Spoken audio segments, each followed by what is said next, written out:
नमस्कार। किसी भी केस के अंदर ड्राफ्टिंग बहुत ज़्यादा इंपॉर्टेंट रोल निभाती है, क्योंकि ड्राफ्टिंग से ही पता चलता है कि आपने क्या लिखा हुआ है और आपके केस के फैक्ट्स क्या हैं, और बिना फैक्ट्स के कोई भी केस नहीं प्रॉपर चल सकता है।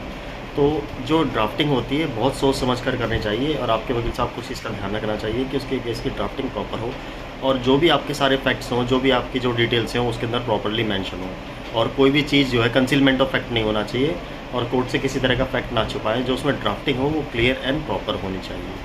जो भी फैक्ट्स या जो भी इन्फॉर्मेशन आपने अपने वकील साहब को दी है वो उसके अंदर होनी चाहिए, और जो सारी चीज़ें उसके अंदर मेंशन होनी चाहिए प्रॉपर्ली, ठीक है। और स्टेप बाय स्टेप होनी चाहिए, पैरावाइज जो इसके जो ड्राफ्टिंग होती है वो जनरली पैरावाइज होती है, तो उसके अंदर सारी चीज़ें मेंशन होनी चाहिए, सारी प्लीडिंग स्टेप बाय स्टेप होनी चाहिए, जिससे भी आपका केस जो है वो समझने में जज साहब को आसानी हो। और एक चीज़ और का ध्यान रखना चाहिए कि जो नॉवेल होती है उसे पढ़ने में किसी को भी इंटरेस्ट नहीं आता, तो केस को लेंथी बनाने पर ज़्यादा ध्यान ना दें, बजाय उसको फैक्ट टू फैक्ट रखने पर।